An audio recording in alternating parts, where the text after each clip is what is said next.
Hi there, welcome to Somewhat Overfitting, the podcast about data science and digital transformation. My name is Jonas, and every other week I'm interviewing people in the field of data science on how they are using data in their day-to-day business life. Today I'm talking to Andrea Rorrer and Matthew Pecsok from the Utah Education Policy Center, short UPEC, at the University of Utah.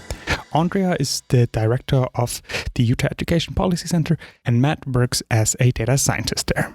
But I'm going to let both of them introduce themselves in just a minute. Andrea, Matt, and I talked about what the UPEC is doing and how they are using data at the moment. As they are using a lot of data generated in the offline world, we talked about the problems the UPEC encounters in the data collection process.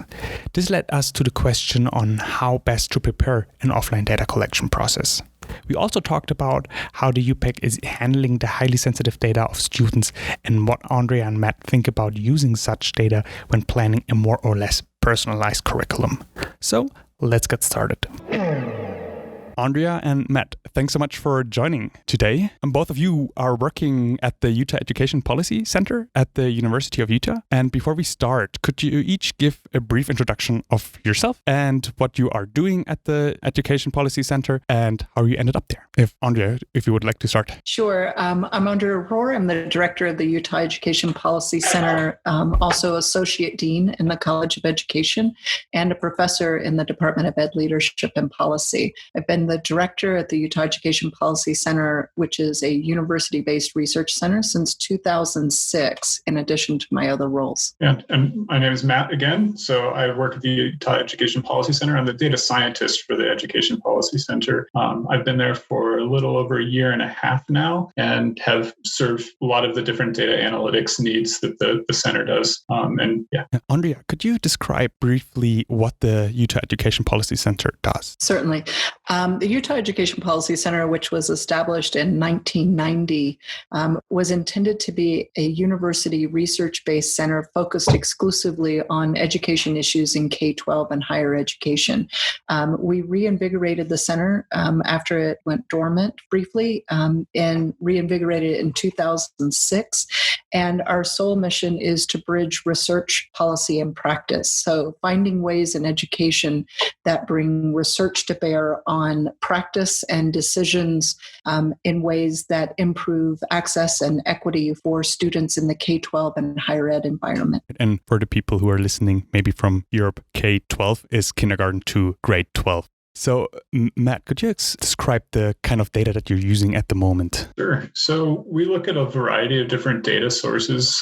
Some of them are from surveys. Mm-hmm. So we get data so students or teachers will sometimes fill out surveys, faculty members in different organizations. And so we'll collect data that way. We also get data that's more from students, like from usage data for software, sometimes for outcome data. So like testing data, things like that, to try to look at whether or not the student is improving over time or how a program might be impacting a student's potential improvement. So those are our two primary data sources, which would be kind of finding out what's going on in a particular organization with the surveys, and then kind of peeking under the hood with maybe more quantitative measures. Like sometimes we'll have a partner that will send us some data. They'll send us like a CSV file or an Excel file, which they send us electronically and all secured. And then what we do, we'll take that and analyze it for some of the outcomes. So those are the two primary types of data that we get, are basically quantitative and also qualitative data that we get from a variety of different sources.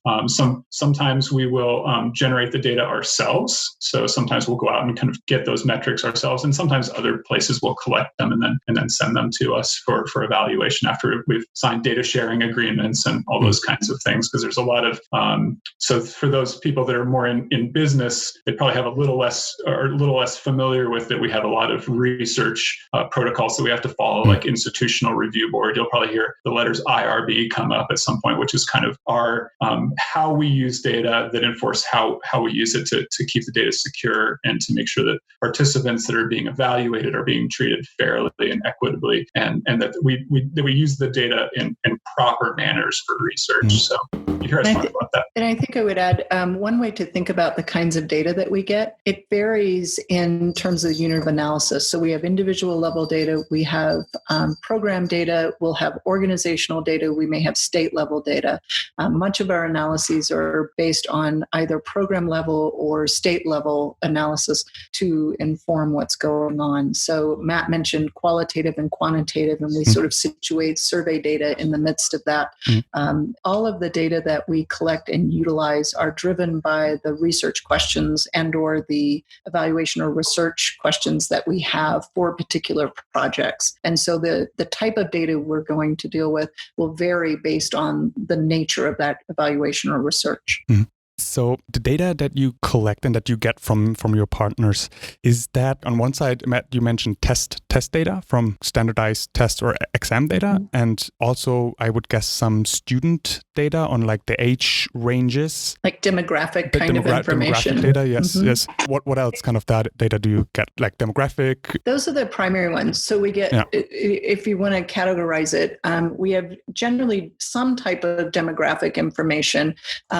We've mentioned students, but it's also educators, for example, or people who participate in a particular program, participants in that way. So you may have demographic data, you may have participation data, you would have some type of outcome data, some type of program, generally speaking, program implementation data, and then a variety of other kinds of outcome and performance data. But it may be things like whether or not a student was chronically absent, mobility, student mobility, things of that nature.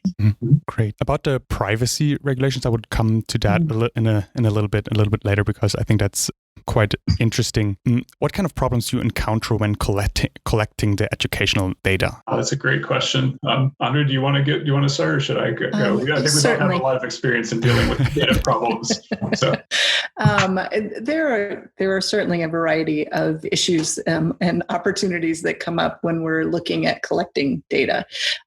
First and foremost is, I think, understanding when we might be brought into a project in order to evaluate or do research on it. And that has a direct implication for what kind of data are collected.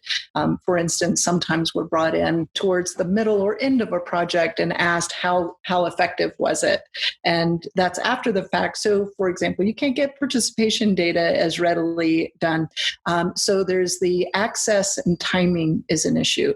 Next would be the nature and ways in which data are collected by entities that we work with.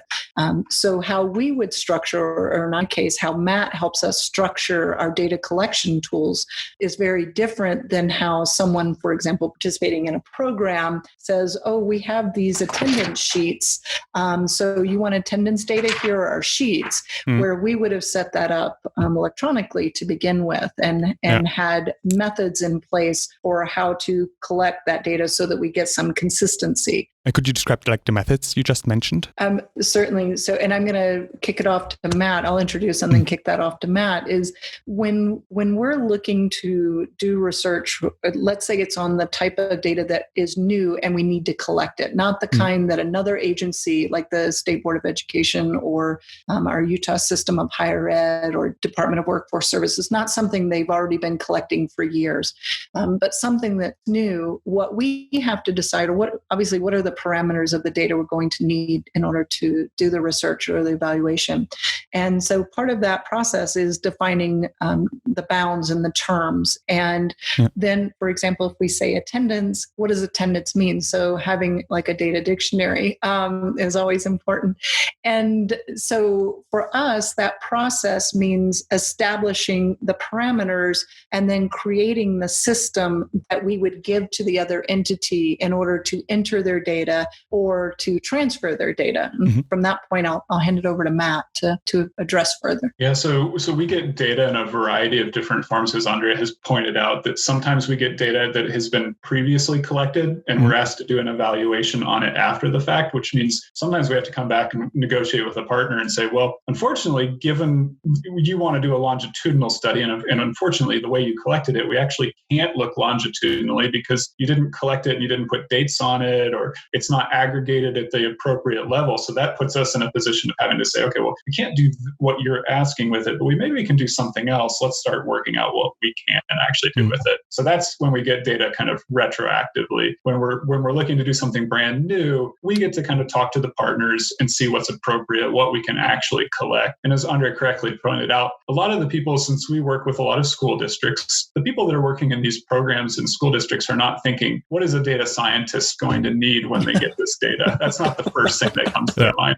What they're really excited about is they're excited about helping children that are in school get the most out of their program. They're interested in doing math tutoring, or they're interested in trying to make sure kids have good after school programs to go to. So what we do is we try to find some kind of balance between them putting tons of time into making great data, and then also trying to find out some kind of compromise between them putting too much effort into that might be a bit above their technical skill level in some cases, or maybe they don't have the information that we might really ideally want because they're not in a position to get it. So we have to figure out, like, what do you have access to? What can we reasonably request? What would be burdensome on a program to say that would be beautiful if we could get all of that data, but it's probably not going to happen. And then how can we use that to decide what kind of evaluation questions and what kind of things we're going to do statistically to try to evaluate those programs. So it can be challenging for sure, especially given, like we said, that this isn't a website that we're going to that we built from ground up that some software company makes, where they can kind of build any feature and to track whatever they kind of ideally want. We're a bit at the mercy of kind of the realities on the ground of that these are kind of dynamic situations that maybe don't lend themselves perfectly to data collection. Although I will add that part of our movement towards not only having statisticians on our staff, but actually adding data scientist is intentional, because we do want to begin to shift the understanding of what data science can contribute in education and how using it can help us explore not only predictive analytics, but also to have a better understanding of what actually is happening. And as Matt noted, right now, people don't think about what kind of data they should be collecting.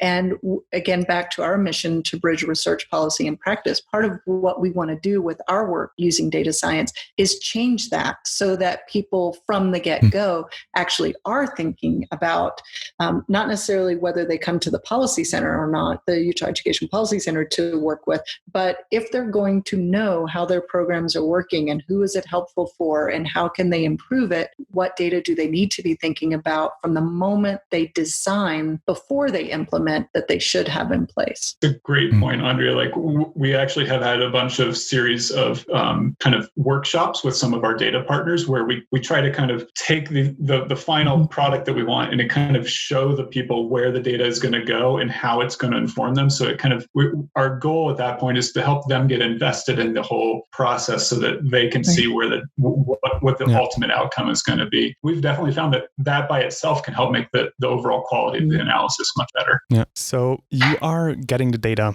from your data partners, which would be school districts, for example, some schools sometimes, or like some educational programs. And then you either get fairly good data and then you can work with it, or you go back to them and discuss what you can do or what you can't do. But ideally, you would be able to talk to them first and design a way on getting the data in a way that you can actually work with. And you said you are working with your data partners in sometimes beforehand, and then you do like a workshop, or is it just like a meeting, a 1 hour meeting where you say, okay, that's your goal. We need that kind of data and we will do A, B, and C with that. So that's why you should collect it in XYZ way. I think that's probably where we get an intersection between data science as a field and my field of education starting to have some kind of merger or confluence, is that it's rare that we would go in and simply, like for year one, if we were working with somebody and they said, these are the only data we have,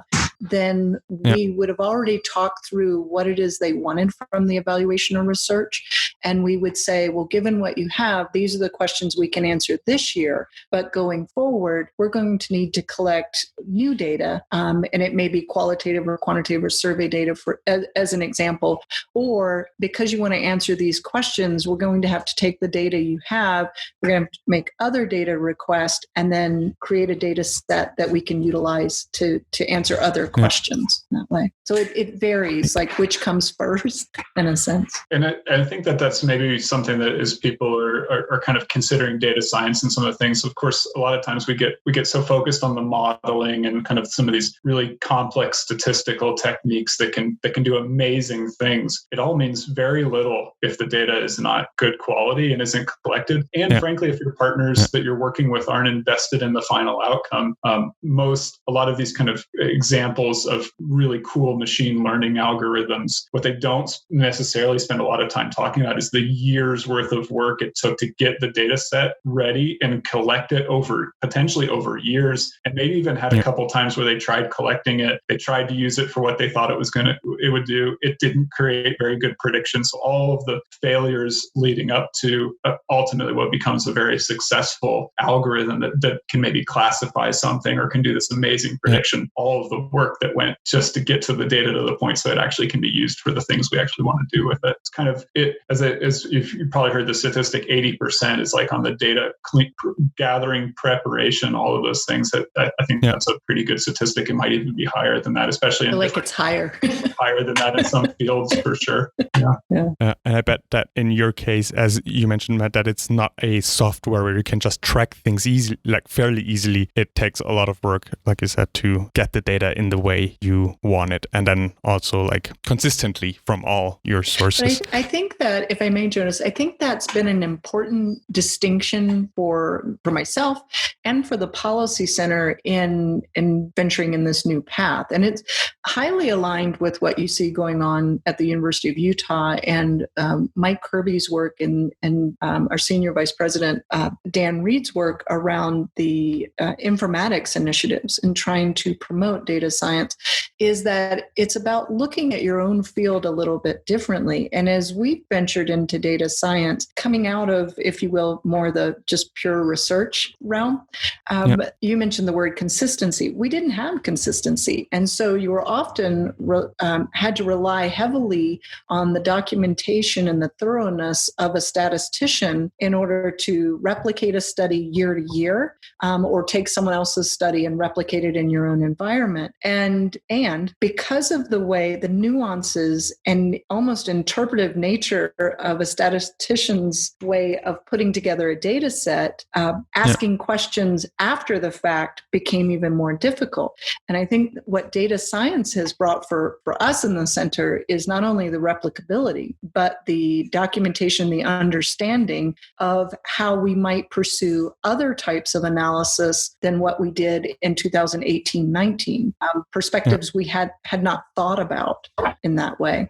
So could you describe how a project looks like? I saw on your website you have like classical research reports, but it seems like you also have different kind of projects. And if you could describe what they are, who they are with, and what the main output is. So the entities that generally the Policy Center is working with, we've largely worked primarily in the state of Utah with education organizations or almost education allies. So individual organizations, whether it be Utah After School Network, for example, or on campus, University Neighborhood Partners. We do research, evaluation, and actually technical assistance and coaching in schools. How we work with them is first we have a cycle. So we meet with the entity, we try to understand what it is their needs are, what primary questions do they have, and importantly, what do they want to do with what they learn from our partnership. Mm-hmm. We enter all of these as a partnership. So our organization made a purposeful choice in 2008 that we wouldn't be an entity that's simply hired to come in, do research evaluation, and hand over a report and walk away. So part of what you'll find in our work are the considerations and recommendations from the work that we're doing. So Matt mentioned earlier how to improve a particular program. When we have those first meetings and we're outlining what it is they need, we make a determination at that point whether or not we can jump right to the research and evaluation, or do we have to do some sort of pre-work, which might be establishing logic models so we have a better understanding and they have a better understanding of what they do and have, and then use that as the driver of the questions. And that data question, the what data, how are we going to use it, what are we going to do with it, that comes after we've established that foundation of what it is they want to know. Does that address your question? Yes, it does. So what is a typical question? So it's like one of them would be if the program that you did succeeded in the goal it had. And is the deliverable then a project report? So first of all, the outcomes are generally quite varied. Though frequently people want to know whether or not, if it's in the K-12 environment, the kindergarten to 12th grade, we generally are asked questions about, did it help students improve their performance on a standardized test? Did it help and promote their learning in some way? And that learning is measured by different indicators. Did it help with persistence in a particular content area like STEM? Or did it create more pathways, opportunities for them into post-secondary ed? So that's an example. Those are examples of the kind of outcomes. I'll kind of maybe try to compare and contrast maybe what a typical business might actually do, and then kind of compare that to what we would do to give, since what we do is fairly different than that. So in a business, for example, somebody goes to a particular website and they may buy a product or something like that. So we might look at the demographics of the person that's on the website. We might build a large statistical model that controls for their demographics, maybe their gender, maybe their age, if we know that kind of information, their prior buying habits. And then we can predict using that information whether or not the person's likely to buy this other product. Maybe we're going to try to, that's the outcome for the businesses. We might try to market a particular product to this person, or we might try to offer an incentive to them to try to get them to buy a particular product. At the policy center, it's very different. Clearly, we don't want to predict whether a student is going to pass or fail. Our ultimate goal isn't to try to predict for a particular student, and it wouldn't be appropriate anyway. We wouldn't go into the classroom and then say, okay, student, we think you're going to fail, so then we're going to do this particular intervention. It's a very different need, but what we might still do that's kind of synonymous with what we would have done in business is controlling for their demographic information, for their age, for socioeconomic status, for different things that we know about that student. Can we see how people are doing compared to other groups? Can we see how the program, potentially once we control for all those other variables, is the program itself having maybe some kind of effect? We can't say that it's the cause, and that's very different, I think, in this kind of inference-based idea versus what a business, they wouldn't really care what the cause is as long as the model is accurate, right? If I can predict something, we don't really care which of those features necessarily are the ones that are causing the output. But what we do, so what we do a lot differently is we want to know what the causes are. That's what we're really focused on. We want to know what particular, depending on what your favorite term of the day is, feature, covariate, variable, which variables, which features are the most important ones that are going to impact. And when we control for those, what kind of differences and nuances can we suss out when we start looking at things? So what we end up writing about, as Andrea pointed out, is that once we kind of get that model and we can kind of start understanding how these different features relate to each other, we spend time writing and kind of using prior research to explain and justify why a particular way of interpreting that outcome, that data, makes sense because of prior research has said that these particular things together seem to indicate that something is going to happen with a student. Like these are the things that we know from prior research. So very different avenues. We don't try to predict anything. Our outcome is more kind of a holistic understanding of what's going on than a business would try to do. Yeah, and I think that what's important in that, and again, it's back to, in a sense, trying to inform and shape the field of education and how we utilize data, is there are, like, we do have studies where we look at what's put in place, what do we predict would make a difference, then we try a new intervention, we study that. There are many of those studies, and we can do some of those, but we want to expand the use of data. And part of the way to do that in our field in education is to begin by creating data sets of data that otherwise you would not have had the ability to put together. And so that kind of modeling that we do in the center and what we've expanded doing has allowed us to speak with the education environment in ways that promotes new change that we wouldn't have been able to see, or that would be more happen chance than what we currently. Yeah. Okay. So your goal is to some extent also to have the programs and see, for example, where they work best. We talked earlier about privacy, and I think especially in education, it is really important to keep data private, especially like the performance data from students and the possibility to identify a student based on like even anonymized data.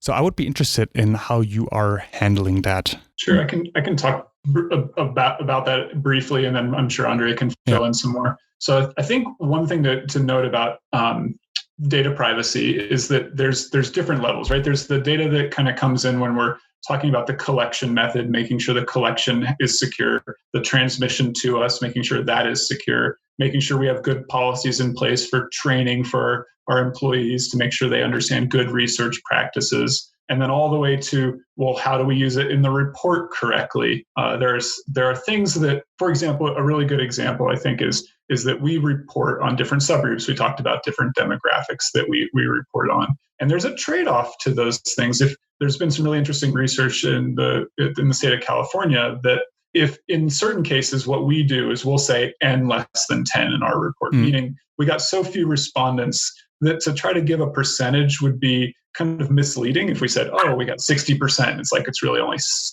3 out of 4 people would be 75%, right?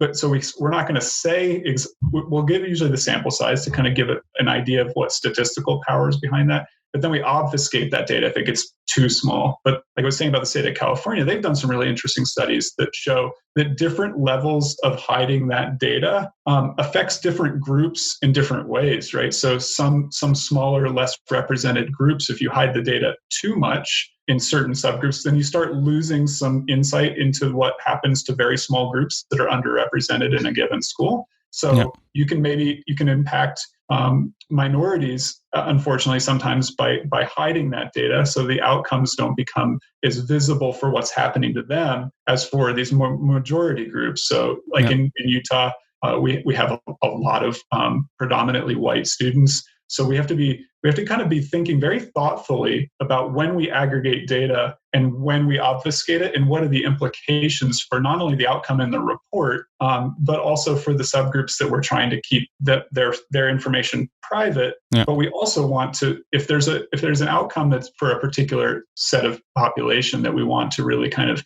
focus in on that subgroup, what we'll do is we'll look at different layers of aggregation. Like, at what layer can we still tell the story without having to hide the data and essentially not tell a story about it? So it's kind of a trade-off between, never a trade-off as far as good institutional review practices, but saying, well, at what level of aggregation can we get down there where we're still telling a good story without potentially violating anyone's privacy?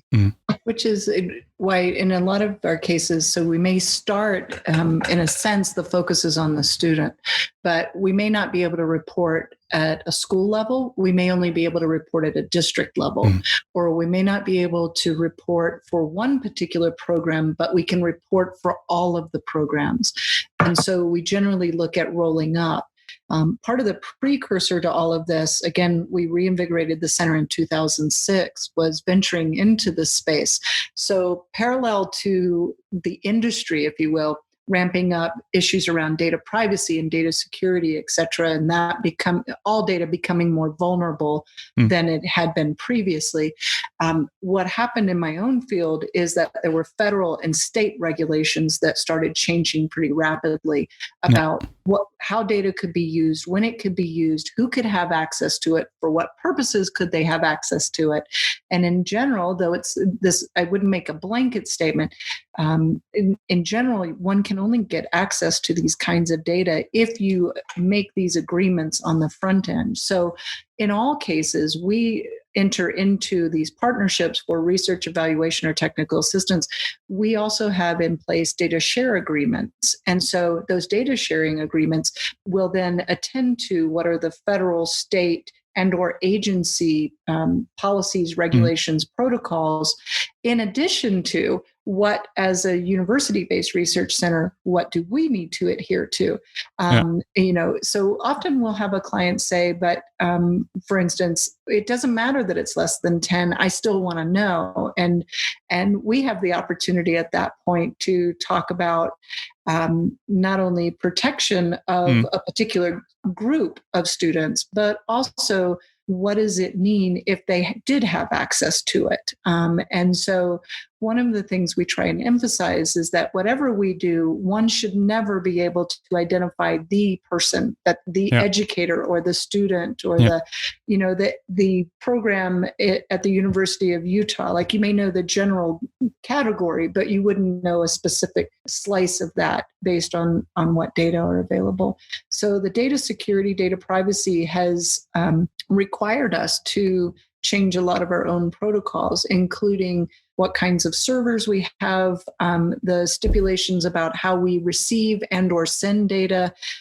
Matt mentioned protocols for our staff. So when everybody comes in, they sign non-disclosure agreements, they go through additional training, they all have to be approved by the Institutional Review Board to be honor studies.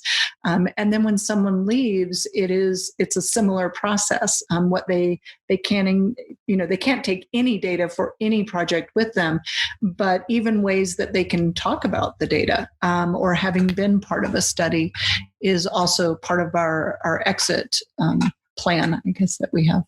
So at the end now, I would be interested in your take on using student data to determine curriculums and to determine their study path. And what kind of data I'm referring to here is, for one, data generated by assessments like exams, if they're standardized or like regular exams. Also on data generated by subjective evaluations through teachers or some other person that evaluates students in they need to write something or they need to say it was good, medium, or bad, how they performed. And then lastly, the data collected through potential study apps that the student might use and how they perform. And data might there be like, how quickly do they go through the exercises and how often do they get something wrong before they get it right. Jonas, I think you've identified what is really the future of our field in terms of research, which may be why you asked that. Because we are utilizing a lot of what one would consider objective assessment data that are available when it's standardized for groups. So in the K-12 environment, or if you look in post-secondary ed, maybe you may have had to have taken the GRE for grad school or something of that nature. Unfortunately, the GMAT, but unfortunately, yeah. Okay, exactly. And we go into the use of those types of what are labeled as the more objective assessments, knowing what the pros and cons are of those, how they were collected, how they were developed, who they discriminate against. In particular, a lot of the standardized tests tend to be discriminate against people of color or students who have grown up with less financial resources in their environment, as examples, or certain geographic regions. So we go in fully knowing and disclosing what those are. when we look at other types of data, you mentioned, for example, apps or more subjective data, maybe observational data. Again, another reason to integrate data science into the field of education is all of this is becoming more common in our field at the student level, at the educator level, at the organization, the school level, and even in higher ed, maybe even more so as it enters the field. As professors gamify some of their classes, for example, what do we learn at the University of Utah Canvas? The kinds of analytics that we get from Canvas to let us know whether students are persisting or having difficulty in classes or not accessing materials. COVID and the pandemic have created interesting opportunities for us to real-time explore what we know about how utilization of other platforms or other mediums are actually impacting how children are learning, what they're learning, and how they can demonstrate what they're learning in the K-12 environment. And I suspect very similarly in the post-secondary environment. And so I would say that we are we've got our toe in the water, but we haven't fully immersed because that hasn't been made available. In our state, in particular in Utah, there are a number of state regulations in place that entities that are working with students where they do have an app on their multiple devices, those entities are actually prohibited from sharing that data with anybody else. And so, so I think we're going to have to see simultaneous tracks and people talking together, not at one another, about the developers of these kinds of technologies, talking with the educational institutions about what it is they want to know, and co-creating research that's going to inform what the folks in practice are doing, working with policymakers who rightfully so are putting in guidelines that mitigate risks to the individual, short-term and long-term, and can also then provide information to inform, as you noted, to help determine what kinds of supports, for example, are put in place for students or educators or post-secondary students, adults returning to post-secondary ed, in ways that make the technology a means to support, not just a means to a result. Matt, what do you think? So you were kind of asking specifically about like software use and outcomes on student data, or like yes. So especially like the idea of having, for example, the GMAT and going through the pain of preparation on it and being like, yeah, I might not get the score that I hope I get, but I also know I'm not dumb. So especially like in that the GMAT score might not mirror the ability of a student, and the GMAT as an example, because at least in Germany, standardized tests are not that common to they're not like in I feel like in the US they're like in every grade or in every other grade. No, every grade there's like standardized tests, and back home it is not that intense. And then also like having experienced subjective evaluations from teachers of maybe of me or like some peers, but also of me subjectively evaluating a teacher that I didn't like and be like, that's a bad teacher, but he might be a good teacher, but I just don't like him for what reason ever. And that data is like, I do data science, so I think data is important and can help a lot of things, but it can also be biased or might not be the right data when you look at, for example, the GMAT, that it might not be the data that shows the actual ability. And especially in education, I feel like it's hard, but also important. What is your take on using that kind of data? So I would say that like a funny thing in statistics is to say all models are wrong, but some are useful, right? What's I think worth noting about that is that we at the center, on a good evaluation, if we can from the beginning, we try to get multiple different points of data that if they start agreeing, we realize we're telling a consistent story, because we also understand that certain data points are going to be biased and they aren't going to be totally objective. We can't just go to a teacher that has students getting high grades and say, well, what are you doing? You must be doing the right thing, because clearly your students are getting the right high grades. It's not necessarily causation. So what we try to do with, I think, with a lot of our evaluation, and frankly, a lot of the statistical analysis we do, is we try to look at it from many different angles and see if we're starting to see a kind of a common, consistent theme. That's why the surveys end up being so important, because we kind of look at things qualitatively. What are people saying about this thing? What's their kind of overall impression of it? And then can we back that up with other quantitative measures, such as state education, assessment data, if we're looking at standardized scores or things like that. If we see different things and they're all starting to tell the same story, then we can start saying there might be something here. But looking at it from one particular lens often doesn't give us the full picture and can very well be biased. So I think for this, we at the center take looking at it through all those lenses very seriously. And it's worth, as Andrea can point out, all of our researchers are trained in multiple different ways to do that kind of analysis. Yeah. So from the very beginning, we start saying, well, okay, if I'm going to poke holes in that idea that these two things are related, how would I do that? And then can we find a way to fill those holes with some other potential evaluation idea that will help us explain why that thing is actually happening? So it's always important, I think, with any descriptive statistics or modeling or survey information, whatever data you're collecting, is collect it from as many different sources you can, and see if there's a common theme that emerges. Yeah, great.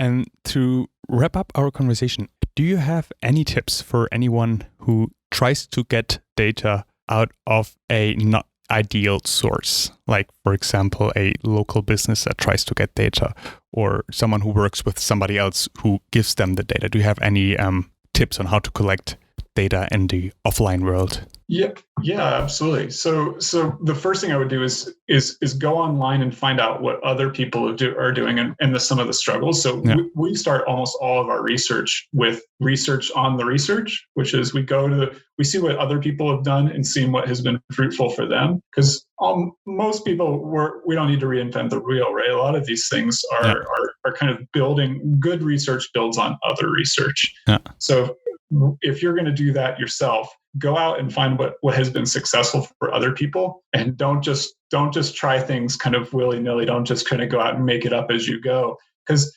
probably you can learn from where other people have made their mistakes. And once you know that, and you know what's been successful, then working with your partners to really identify what the ultimate goal is and where they really want the research to go. And what kind of story they're looking to tell, what kind of analysis they're looking to have. Having those two things together, I think, gives you a really clear idea of what data we need to tell the story that we think we want to tell. And then you can start thinking about how you get the data. When we think, for example, about the attendance example from earlier, if you know when it counts as attendance, and then you can discuss, can think about, should I write it on a sheet of paper? Should I put it directly in an Excel sheet, or how that goes? I think I would add. I'm going to start actually, because of Matt's response, with what I think is maybe one of the most important parts of this, particularly for education entities who are doing this kind of work, in part because Matt just exemplified it. I would say the number one thing is hire highly skilled staff who can lead.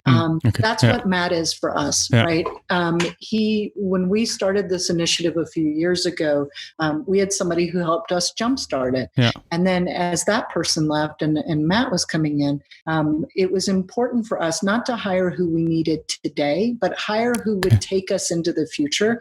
And so hire a highly skilled person who can lead. Second, I would say create a diverse methodological team. So people who have content expertise and who have methodological expertise that are a little bit different, similar, and overlap some proactive redundancy there, but also who can complement one another.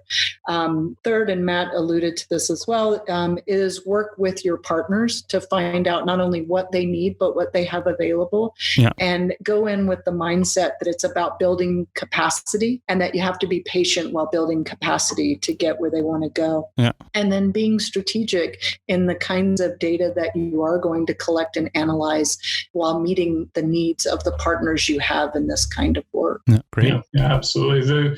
Having a variety of to kind of jump onto what Andrea was saying there, having a variety of different perspectives of how to tell that story and have the data be useful is going to be really important. If you have just a statistician, they can crunch numbers and maybe generate great models. But if you don't have domain experts that know what's important and what good research says, so if you're in a healthcare company, you're probably going to the nurses and to the doctors. If you're in education, you're going to the people that are doing research in education. If you're in a business that sells a particular product, finding the person that knows a lot about that product and maybe the marketing team, having a good variety of different perspectives really keeps everybody from maybe having kind of blinders on and going down a particular path that isn't necessarily the right one to do. Yeah, great. Thank you so much, both of you, for your time. And where can people find out more about the Utah Education Policy Center and your work? Certainly. They can reach us at uepc.utah.edu is our website, and has our contact information there.